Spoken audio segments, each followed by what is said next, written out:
video.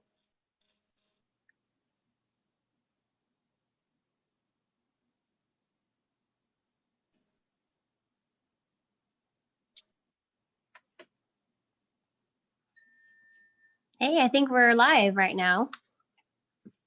Yeah. Hi, guys. Good morning. So we're doing something a little bit different today. I'm trying out using the Zoom app so that we can have two images showing.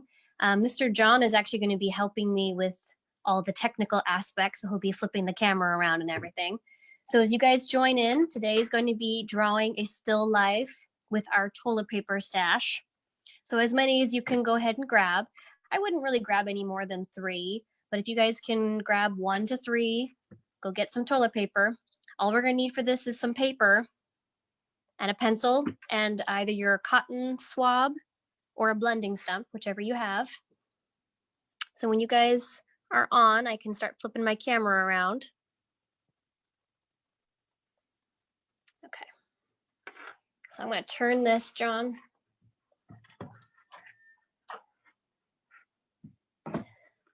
So let's see if I can get in close enough. So here is my still life that I set up a while ago. Okay, all right. So what I will notice first about looking at this picture and the still life that I've already set up, they are different perspectives. So this one that I drew earlier, I drew it while I was sitting on the floor. So my perspective on it was looking more down to it. So I do see more of the toilet paper inserts than you will see on the one that I've just set up here live. So what we're gonna talk about a little bit first is setting up your still life. So if you guys are setting one up, let's talk a little bit about it. So when I have talked about with students about setting up still lifes at home, you need a lighting source. So what I've done right now in this sort of studio area is I have set up different lamps and I'm near a window, so I have a lot of nice lighting on it. If you guys are setting up your toilet paper, if you can, try to put your setup either in front of like a window, a light source, or a lamp that you can manipulate the light source of. It just helps a couple of things. When you have a nice light source, the light is going to be a little bit brighter, and then the shadows are going to be more pronounced. A lot of times when I had students do still lifes at home and I didn't tell them to do this, they'd come back and the whole picture was very monochromatic. There wasn't a lot of light or there wasn't a lot of shadow. It was just sort of like mid-toned. You want to really show the light and the shadow. So having a light source helps that to be easier to see, because otherwise it's rather difficult to see your light and your shadow. So if you are following with me, that's what I would like you to do, is to set up a still life using a good light source, either from a window or from a lamp. Okay, so I'm going to set this paper aside because we're going to get started. Now, as I draw along, like I said, my beginning photo will look different than this one because my perspective today is a little bit different. And going over the supplies again, I'm using a mechanical pencil today. You can use a regular one. I'm using a cotton swab occasionally for blending. This works really good. This is a dupe for using a blending stump. If you have a blending stump, you can go ahead and use one. But if you don't, this works quite well. So I might interchange between the two of them. But I did the first picture only using a cotton swab. Okay. So now that I have my setup, I'm going to start drawing. So make sure that as you begin drawing, you sketch very, very lightly. This pretty much all the drawing tutorials that I've been doing so far start light. If you draw too hard, it's going to be too hard to erase and it's very difficult to continue your drawing. So I'm going to start first here by giving myself very large blocky shapes. So let's see.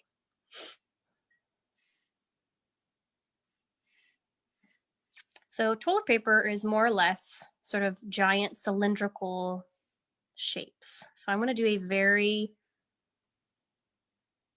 sketchy placement. Now, depending on time, you guys, I might, I'll draw them all out, but I might not shade all of them with you just because it's going to take so long.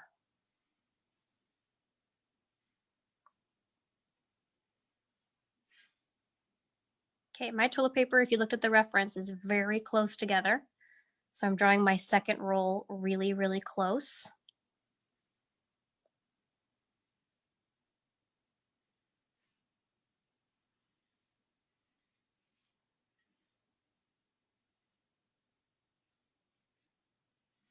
Okay, so I've drawn a really, really basic shape, and I can tell right away that I've drawn several things incorrectly. So I'm gonna have to go back and fix them. First of all, I think this top one is not big enough, so I'm gonna have to make it a little bit wider. But actually, I want to talk a little bit briefly is drawing cylindrical items. So if you go back to the drawing paper, I'm going to show you a couple little tricks. So be careful with cylindrical items, especially towards the bottom and the top. They are going to be slightly curved, kind of like that. A lot of people draw them straight. That's not right. You want to make sure it has a very gentle curve to it. The same thing with the top. So the top, this is sort of like perspective a little bit. The top is going to be somewhat similar to the bottom in the curve. So if I'm looking at my toilet paper, the curve is going to be mimicking the bottom slightly. And then with the top, depending on how much you see from your angle, the tops of these toilet papers are not perfectly round. So let's see, pull over here. It is not going to be a perfect circle. We're going to be seeing more of like an oval or a stretched oval. So like this guy is my far left one I'm drawing right now. He's kind of like that shape. Okay. Anyway, so let's get back over here. So I'm going to fix my top roll because I haven't even given it a top shape yet. I actually just drew. Sorry, guys, this will be new for me. Talking while drawing is a challenge for me. Anyone who's taken my drawing classes, they'll notice I'm giving instruction and I'm drawing, and all of a sudden I just stop talking. I don't know if it's different sides of your brain or what, but I find it challenging to do both at the same time. Okay, so I kind of readjusted that shape, so I'm going to get rid of some of my sketch lines.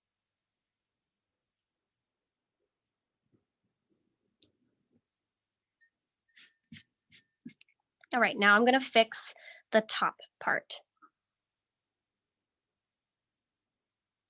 So actually, I think it comes up this way. If at any point you guys, you're jumping on and you have questions or you're confused about something, shoot me a question. I will try to answer it. So the little toilet paper insert hole is also not a circle. Mine isn't a circle at all. It kind of looks very much like a stretched oval shape. So I'm just trying to get that right. And then what I'm looking at right now is, while I'm looking at my my reference, I'm trying to see what the space is between the edge of the insert and then the edge of my toilet paper roll. So that's kind of what I'm looking at right now, because I'm trying to get the shape of my roll correct. Now, something to also bear in mind, and I was trying to capture it last time in my last toilet paper sketch. Toilet paper rolls are not always perfectly cylindrical.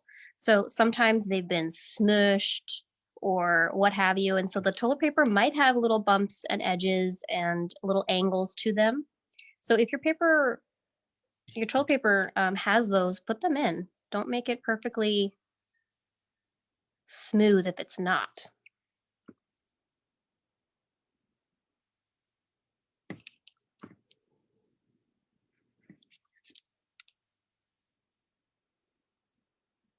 Okay, so I've just been readjusting the shape of my top toilet paper roll, and I'm pretty pleased with it. Now, another thing I might notice is I think I made mine too long, so I might have to chop off a little bit, because toilet paper rolls for the most part are short and squatty, so I think I made it about this much too big. Because at least on my paper, I feel like it's reading too long, like a can of soup or something. So I'm just gonna keep whittling that away until it feels more like a shorter toilet paper roll. Now that means I'm gonna have to fix these guys down here, which is why I say draw lightly, because you make a mistake and it is so hard to fix if you've pushed really hard. Okay, I think that looks a little bit better.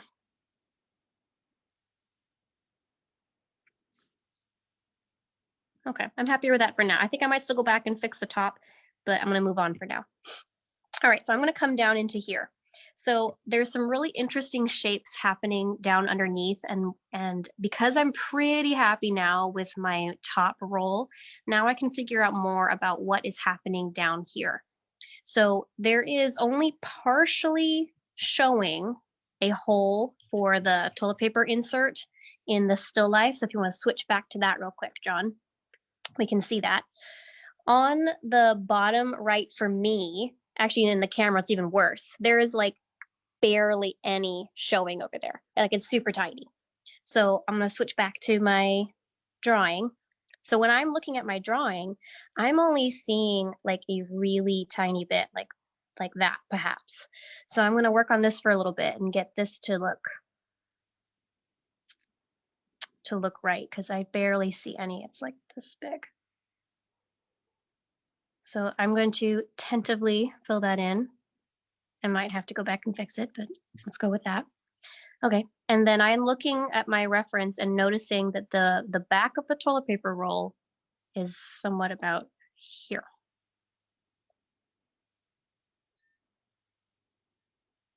Okay. Like I said, I'm sort of placing everything, so I'm trying to figure out, it tapers off right here. Maybe more here. And it jets out and then comes in.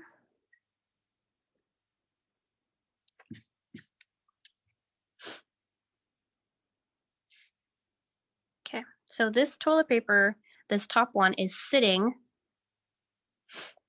on the top of this guy. And I think I'm gonna have to move it over quite a bit actually. Let's see. Yeah, I made it too wide.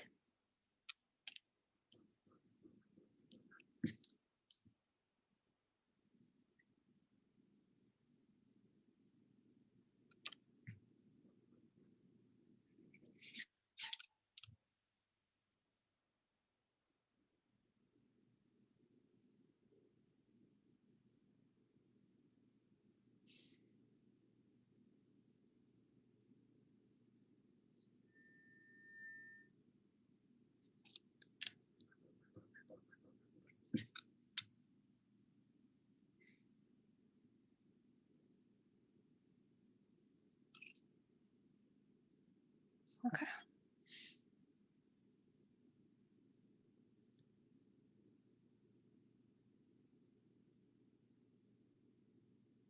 Drawing the side of my toilet paper right now, and I'm going to make it a little bit shorter, I think, than I had it previously, because I think that was too long. Same issue as the one at the top. I think it looks like a can of soup. So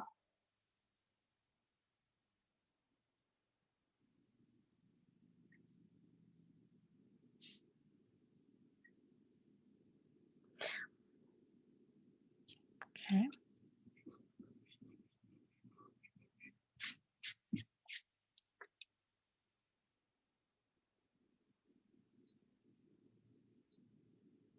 How are we doing, Miss Gia or Gianna? I know you guys were trying to do a little bit of this with me. Doing pretty good. Good. Are you further along than me, or how much have you gotten done, Gianna? I'm starting to, I actually got both of them. I'm pretty okay with both of them, and I'm starting to put in like the little smush spots and wrinkles. Perfect. Yeah, I don't know if everyone else does, but I know mine does. It sounds like Gianna does too. So my toilet paper has a few wrinkles, especially in this inner corner right here. I'm seeing little ripples. So at some point, that is detail you're going to have to put in because, like I said, they're not perfectly smooth.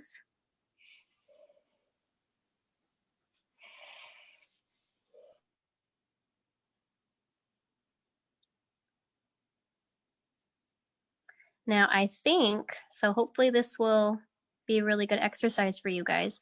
I think the last assignment before we were done with classes here was I asked everybody to do a still life project, especially my first semester students. I asked you guys to do a still life. I think it's a really good practice. And I didn't time myself, but I think I spent like maybe a half an hour or so on this. So that's approximately how long. I mean, you can always do more, but I think you need to give it a good shake. You need to do it for at least a half an hour.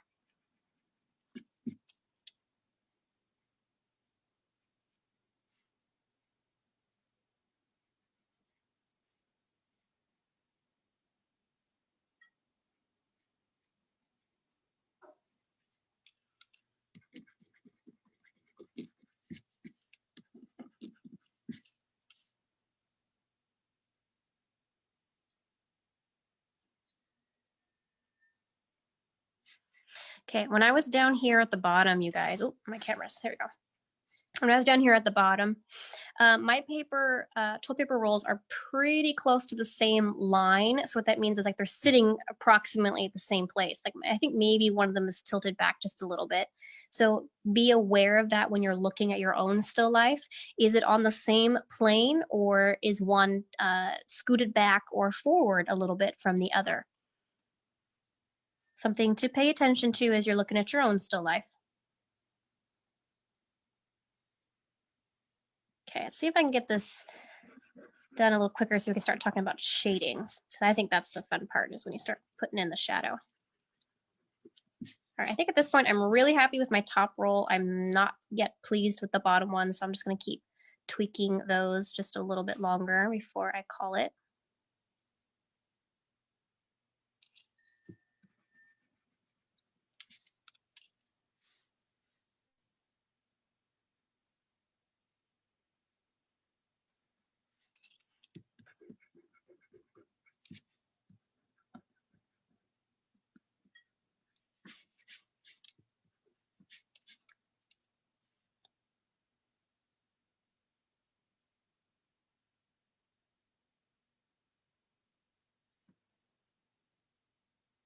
Okay.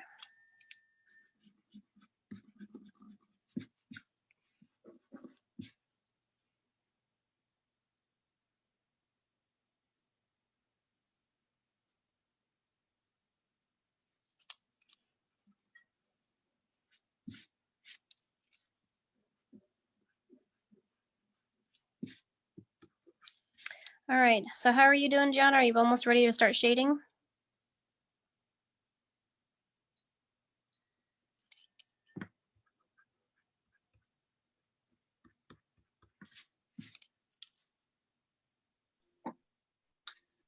Anna Macy says that she's doing really good and she's done with all 3 rolls. Wow. Oh, excellent, Macy. Wonderful. All right, so I'll probably just skip along, you guys, so we can start working on shading. Like I said, I might not actually do all of the shading on all the rolls because I think I'd be a bit nitpicky and I'd keep fixing this. So let's start talking about the top roll, since that one is the one I'm the most happy with. So I'm gonna scoot my camera down. Okay, so let's start doing some shading work. So very similar to my eye video that we did, you're gonna need to hold your pencil further back in order to do a very light layer of pencil work. So when I'm looking at my reference, there is shadow on the left side of the toilet paper roll. So if you can switch the camera real quick, John. So kind of right about in this area, there is quite a bit of shadow. So when I'm taking my pencil, looking back at the drawing, we're going to start with adding a very light layer of pencil all the way to about here is where I see it stopping. So I'm going to take a very light layer of pencil, keeping your lines as close together as you can. I'm doing it at an angle just because I find that that is easier for me at this position, but if you do them a different direction, that's okay. I'm just making them all go to about that mark right there.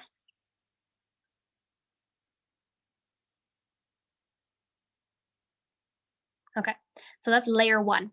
Now at the top of my roll, there is not very much light. So I'm also going to take a very light layer across the whole top of my toilet paper roll.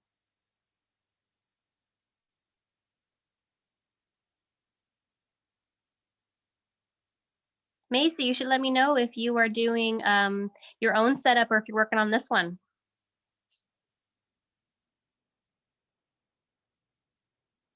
Okay, so I'm adding in a little bit more shadow to this side of the toilet paper roll, but I am going a different direction.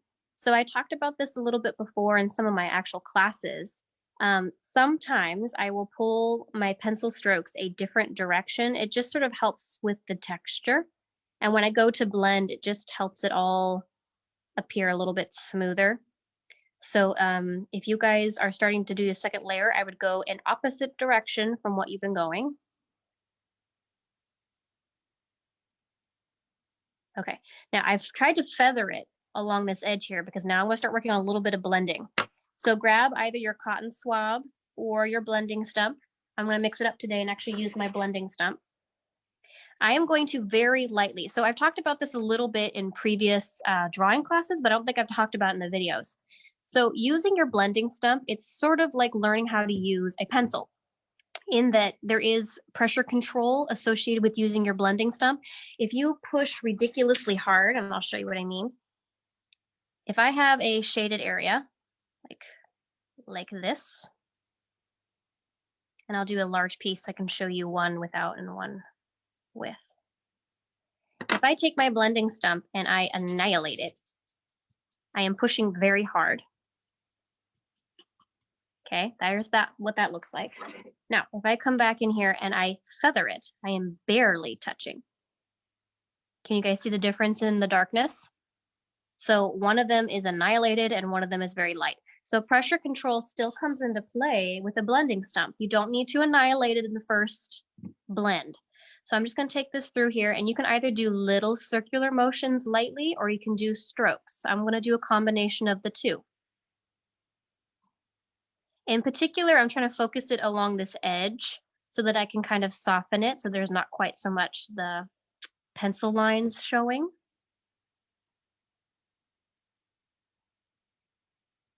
See, it's just sort of fuzzing that a little bit.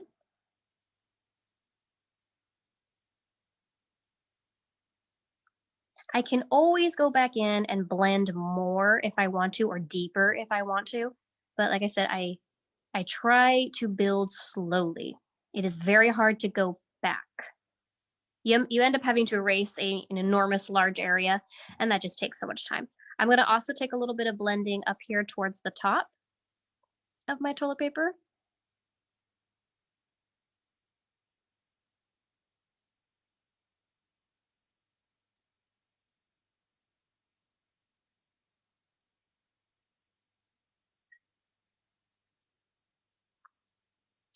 Okay, so I've just done a very light layer of blending across my toilet paper. So now we gotta start building some more shadow. So I'm gonna grab my pencil again. Now I'm gonna come into the hole. So I did a very, very, very light layer of pencil just because there is no white visible in the hole. So I'm gonna do another layer, layer 2. It's gonna be medium, and I'm gonna carry that all the way across. Now is the time to also, I'm committing to the lines that I've created and making sure that I'm really happy with them.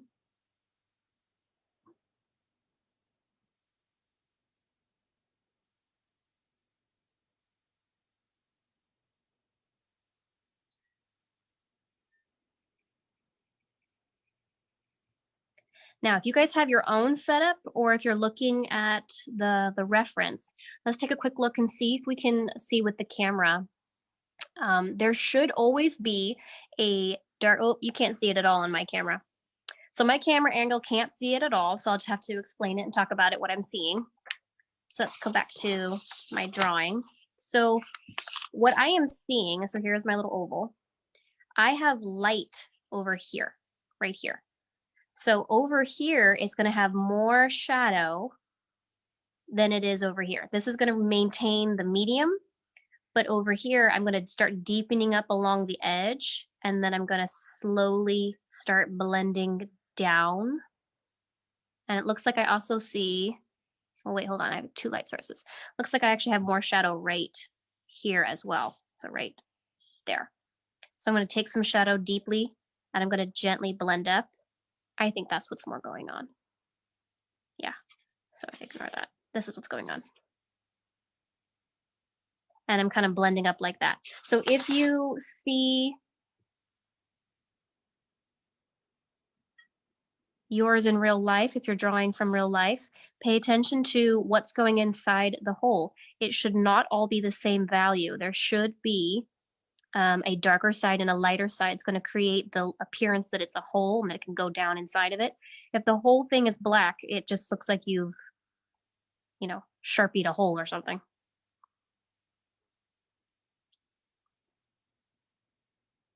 Yeah, so see how that kind of gives it the illusion that there's like a shadow going down in there.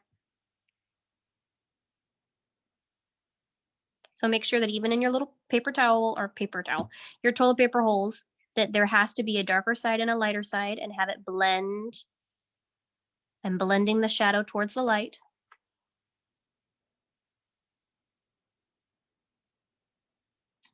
Okay, all right, so now I've done the hole.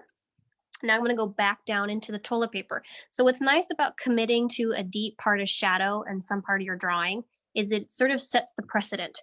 So now that this is very dark, this looks awfully anemic. So I'm going to start coming back in here and I'm going to start deepening these up slowly. I'm also going to be paying attention to my toilet paper has texture in it. So there's sort of like little in and outs of shadow.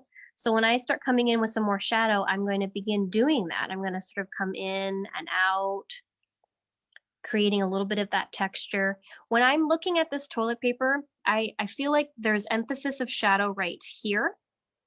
And then there's a little bit of emphasis maybe right about here. And there's actually a little bit of reflected light on this edge. So I'm going to be careful not to fill that in too deeply.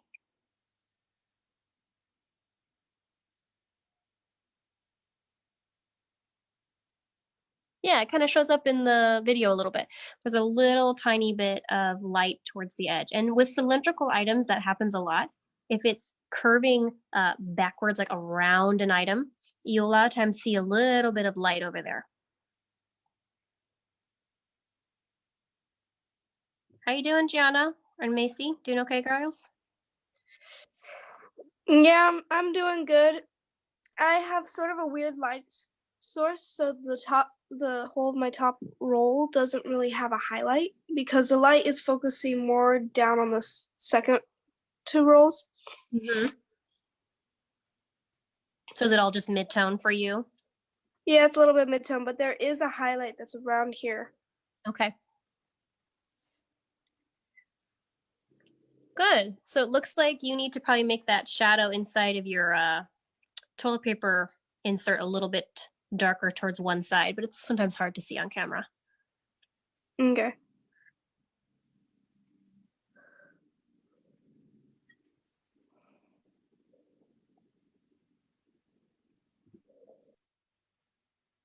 Yeah, I can already tell you guys, this is taking me so long just to do one. I'll probably just finish the one and then have you guys at your own leisure continue shading the rest of them. It's somewhat the same principles, but I will talk about blocking out the shadows on the other ones just so you can clearly see it if you're going to work from my my image. So usually as I'm going along, then I'm going to start adding a little bit of darker lines here and there.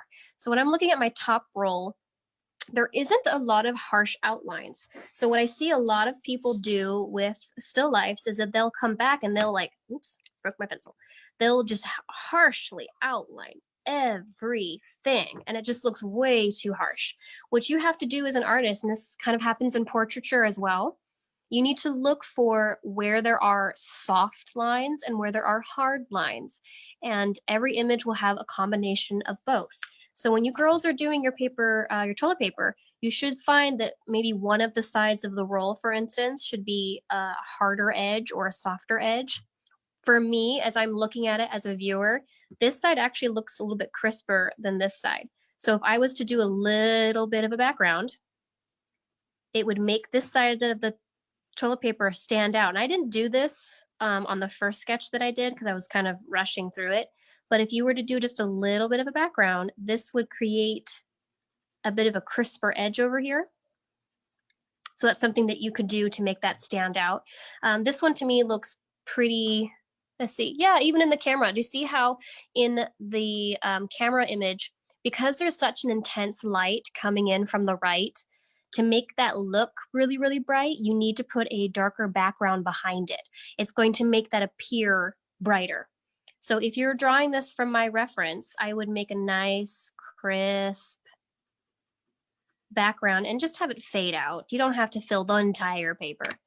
Just have it fade out a little bit, just so that becomes clearer like that. All right, back to what I was doing.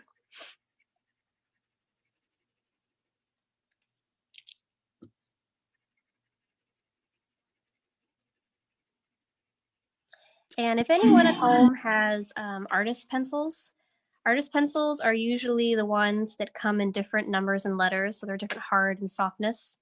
If you guys have them at home, go ahead and use them. You'll just have an easier time building the layers slowly.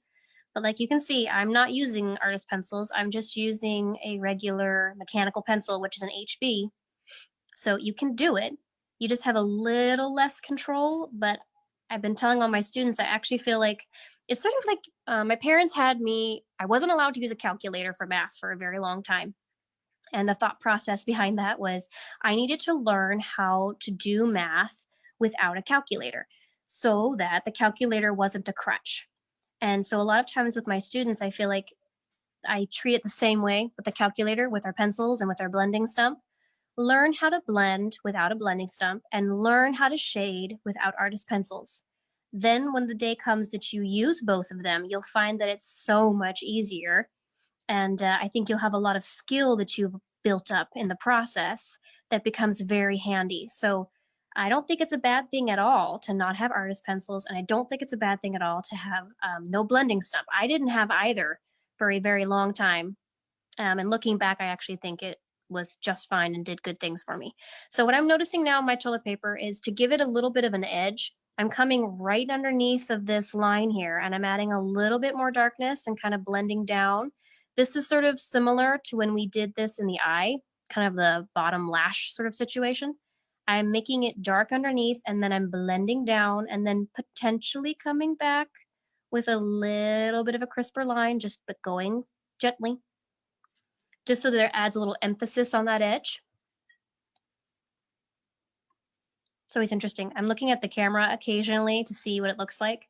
It shows up so much darker on the camera. Something I've actually done myself, and I've heard of other artists doing it. It is not a bad idea to take a picture of your artwork as a habit. So if you're drawing or painting at home, if occasionally you just take a break and take a picture, the camera sees something different, I think, than we do with our eyes. I've actually retweaked drawings or paintings because after I took a photo, I was like, oh, well, that's crooked, or something that I just did not see. All right, so I'm drawing very lightly a vertical line because there is a edge to my toilet paper. It's kind of the edge that you'd first start to pull off.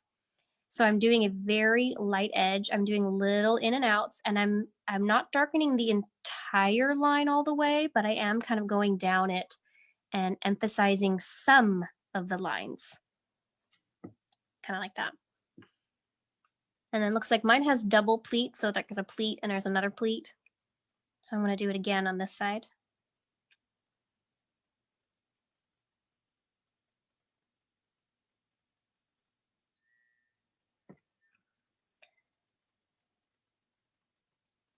Now, something I did not talk about at the beginning of the video with the whole setting up your still life situation. If you guys are setting up a still life, there's kind of rules, if you will, for composition, and we'll just talk about it ever so briefly because I don't think we need to get totally in depth in with it.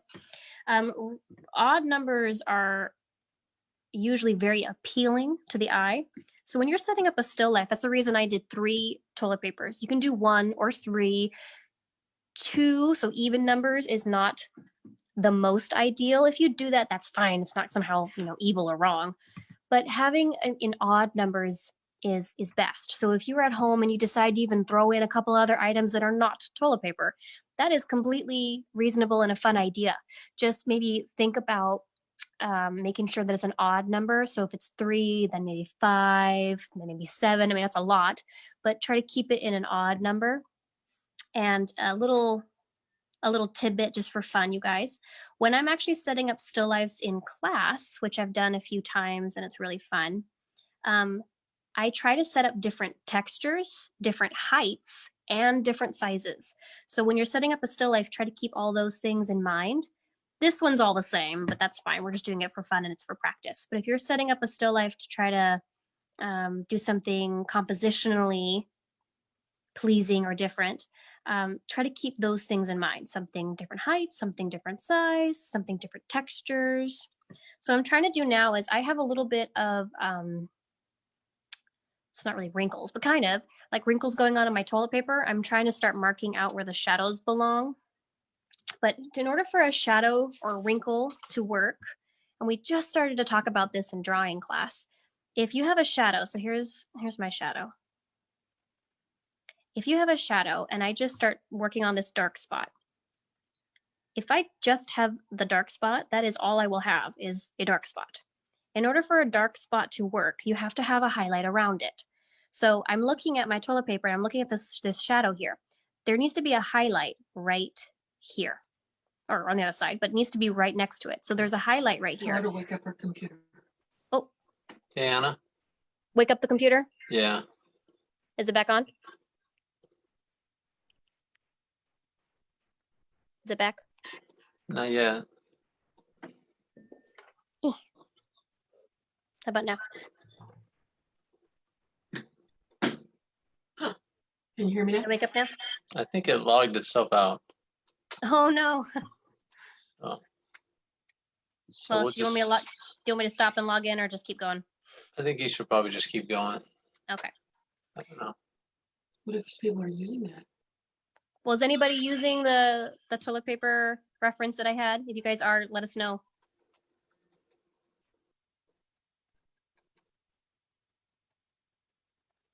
Okay, so what I was talking about here is, so here's my dark shadow or my wrinkle.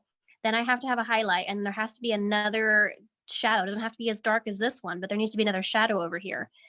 Otherwise, all you have is a black line going through your item. So you do need to look when you're looking at your picture. If I have a shadow, then there has to be a highlight, and the highlight can be medium. I know I'm throwing a lot of information at you. My highlight can be a medium highlight, but then this side has to be a little bit darker so that this appears a little bit brighter. So that's what I'm trying to start doing over here is I'm trying to give myself a little shadow.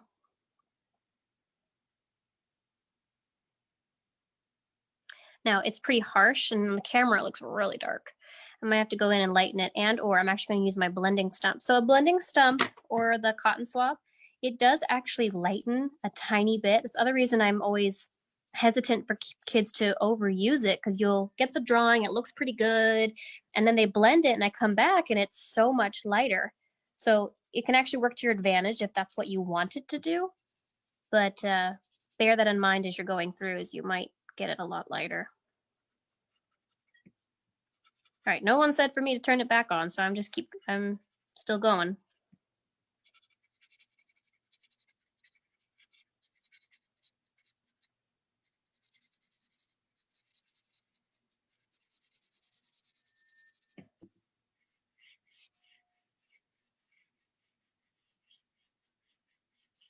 I am taking a dirty end of my blending stump and I am doing slightly curvy lines on the lighter side of my toilet paper because there is some texture in here. It is not perfectly white in here. And I'm just taking the dirty end of the blending stump. So I'm not actually drawing these, I'm actually just using the blending stump. I'm not gonna do very many, but I'm just gonna do a few just to add a little bit of texture. So if you want something to be very, very light, using the blending stump is very useful because you can just use the dirty side of it and it doesn't add a whole bunch, it just adds a little bit. All right, you guys, I don't know how long we've been going on this, but let's start talking about some shapes on the bottom and then maybe I'll call it good for today. What are we at time-wise? We're at about 40 minutes. Yeah, that's maybe about right. Gianna, how are you doing, hon? Good. Camera's making my toilet paper look really weird. Let me see.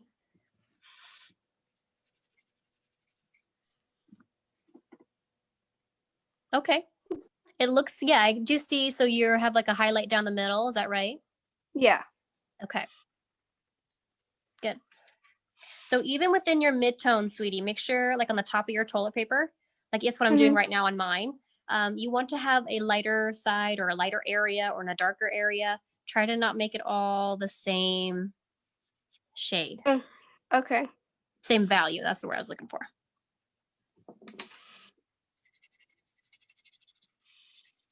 How they are. Tommy and Ben are watching. Hi, Tommy. Hi, Ben.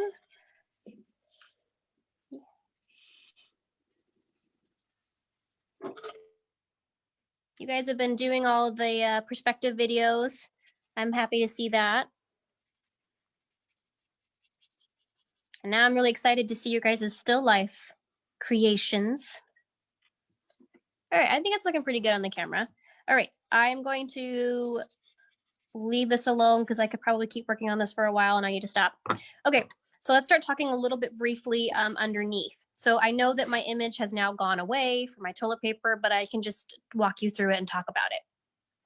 So when looking at cylindrical items, well, anything, but we're talking about cylindrical items, which is what we've got here, kind of like this. When I'm looking at my camera, you're gonna have to have a light source and a shadow, of course. So on the bottom left one for me, so this guy, what I am seeing is a large shadow here, really big one right here. I have a light source in the middle, and then I actually have a little bit of a weird banding going on this side because I think it's getting a little bit of a shadow from this guy. I actually have two weird shadows. I have one kind of right here, and then I have another one right here, and then there's a mid-tone highlight right smack dab in the middle of these two. So when I go to shade, what I'm going to do is I'm going to very gently mark out where this is. So my shadow's right about there, and then my other shadow's right about here. So I'm going to start over on this side. I told you there was a highlight. So something that I try to tell all my students, this applies to painting and drawing. This is not just a drawing or just a painting thing. Kind of blow your mind here. You can have highlights within a shadow. So what I mean by that, usually when people think of a highlight, you think bright white. You think super intense, bright. Highlights, and that is sometimes true, but you can actually have highlights within a shadow. So it will not be as bright as the highlight that is receiving the most light. Like for me on this toilet paper, the most light is right here. But that doesn't mean there can't be a highlight in the shadow. Does that make sense, you guys? So when you're looking at your picture, when you're looking at your shadow, I established that this is a shadow in here. But then as I'm studying it more, as I'm paying attention to it, I actually see that there's a light source in here. So then when I go to map out layer number 2, I'm going to add a little bit of shadow on both sides, but leave the middle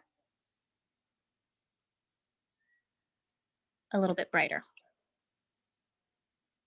And I appreciate that didn't make sense. I don't know. Did that make sense, Gianna?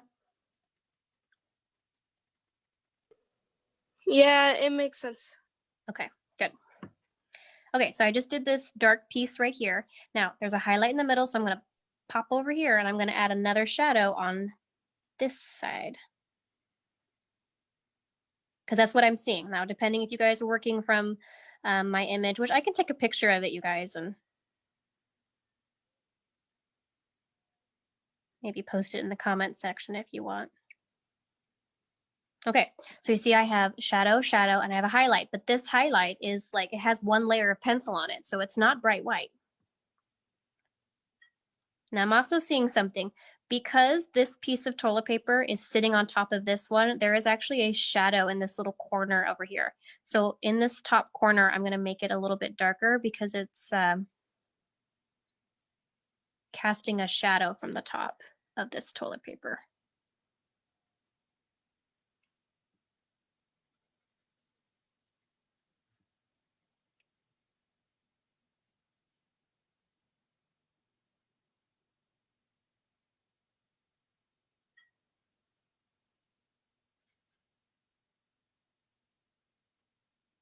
Yep, Ethan McHugh. Hey, Anna, Ethan Q says, thank you for making this open to the public so I can draw with other people. Hey, hi, Ethan.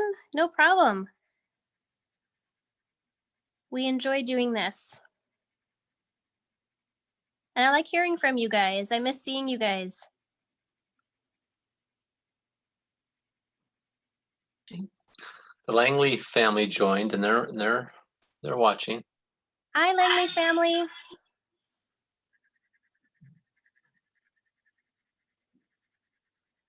I have to say, I've been telling my husband and I've been talking to John and Gia about how I said I wake up and I feel like I should be someplace. Teaching you guys, I miss it.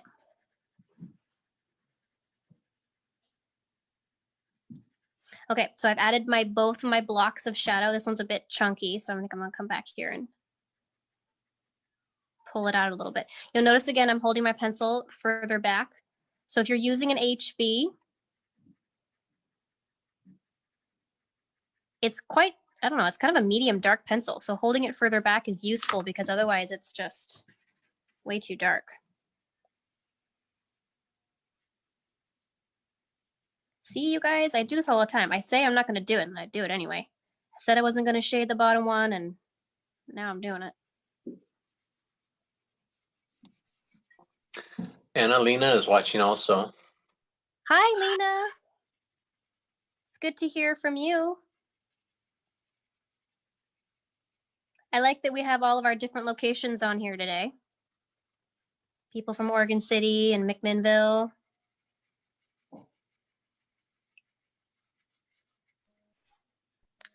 And Macy says that she thinks she's done. She says, I think You I'm think done. you're done? Awesome. If you're done, you Speedy Gonzalez, you. You can always post a picture. I would love to see what you did, sweetie. Also, I'm going to set you guys on a challenge. So I want you to get together your own still life this week. So you have a whole week to do it. I want you guys to practice. Try to set yourself at least a half an hour minimum. So spend at least a half an hour, and I want you guys to practice setting up your own still life. You can use whatever you can find around the house. So it can be your breakfast in the morning. It can be maybe your dog or cat is asleep and you go ahead and draw them. But find something that you guys are interested in, and I want you to draw it. And being very paying attention to what is going on with my shadow, where is my light source, these things matter. Okay, so I think I'm just gonna finish up the top of this and then we're gonna call it good, you guys. Be done for today. But I really want you guys to practice this. So doing still lifes, I think doing them from life is always more challenging than doing them from a photo reference or a drawing reference. So continuing that practice is so crucial to you guys getting better with your drawing skills in general, but obviously specifically in drawing from life. So practice, practice, practice. We got to keep our drawing skills sharp. Okay, I'm going to fill in my hole once I decide that I like the shape of it.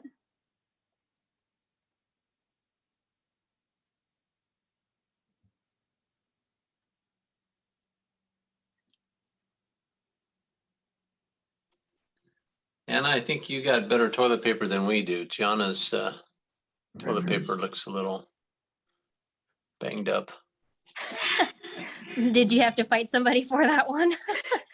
No, it's just I found this, like, it was a really old toilet paper in the back of my cabinet, and it's all fluffy and distorted and deformed.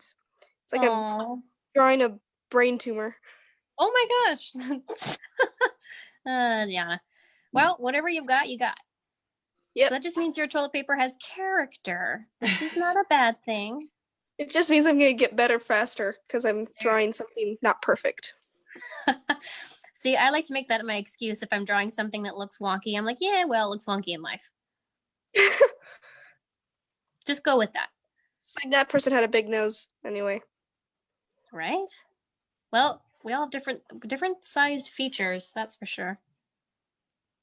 Oh, that looks good though. I like it.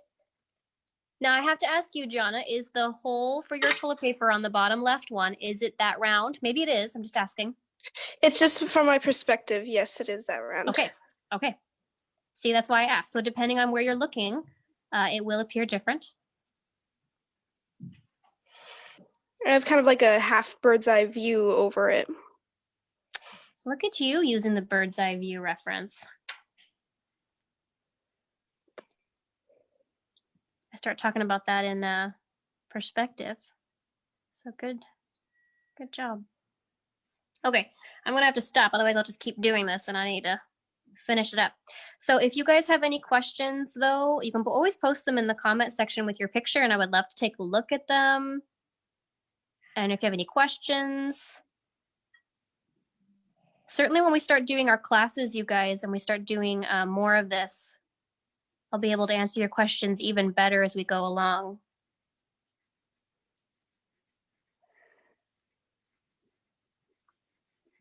So you see, I blended and then my shadow went away. So I have to put it back. Wait. What's that? I was going to mention, if people will send me a direct message through Facebook, Mm-hmm. then I'm looking for my instructions. You're a little echoey.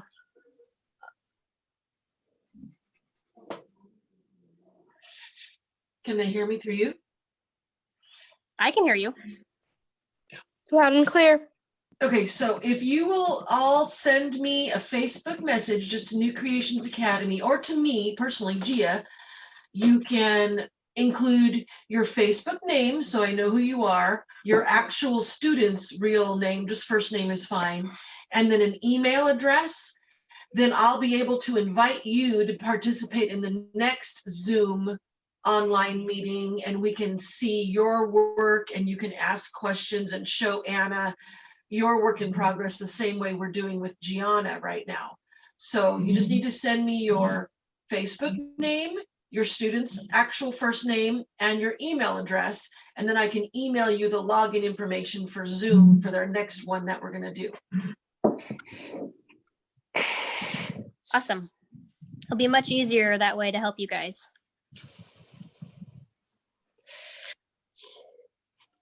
Okay, I think we're gonna call it with my picture. I could keep doing this for the next, hour if I wanted to. So I'm gonna call it good for today, you guys. I want you to keep practicing your still lifes because we will be practicing them when we do our online classes. And I would like to see that you guys have been keeping those artistic skills sharp. So thank you for joining us today, you guys. I had a lot of fun. Like always, please post your pictures. I love seeing them and hearing from you guys. Have a wonderful day. Bye. Bye.